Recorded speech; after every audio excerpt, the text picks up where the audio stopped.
అన్నము స్వతహాగా వండుకునే దగ్గర నుంచి 2 నిమిషాల్లో మ్యాగీ నూడిల్స్ వరకు వచ్చేసింది.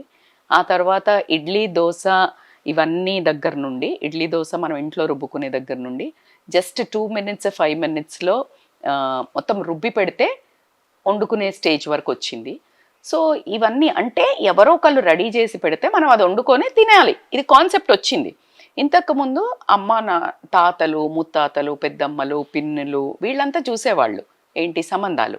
సో ఇప్పుడు మ్యారేజ్ బ్యూరోలోకి ఎందుకు వచ్చాయి అని అడుగుతున్నావు కదా మాధవి. ఎందుకు వచ్చాయి అంటే సింపుల్ లాజిక్.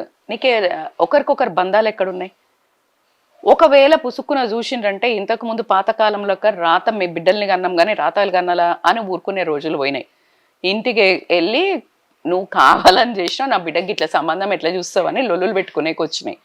సో అందుకోసమని అలాంటి అమ్మో నాకెందుకు వచ్చిన గొడవ ఇది అనే ఉద్దేశంతో ఎవరు పిల్లలు కూడా మన పిల్లలు అని నమ్మకంగా మంచోళ్ళు అని చెప్పే రోజులు పోయినాయి.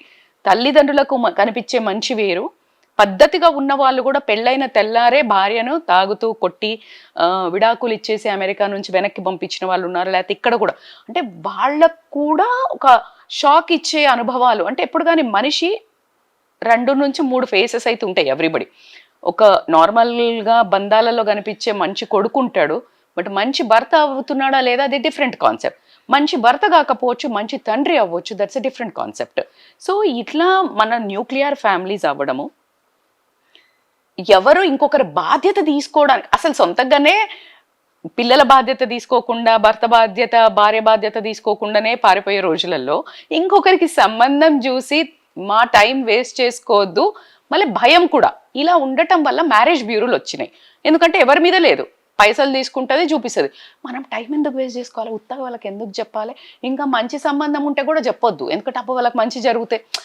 ఇలాంటి కాన్సెప్ట్లు ఉన్నాయి. అదే మా కాలంలో ఎంత బాగా అంటే బ్యూటిఫుల్లీ మా ఒక మామయ్య, చిన్న మామయ్య మా పెద్దమ్మ కూతురుకు ఒక మంచి సంబంధం చూసిండ్రు.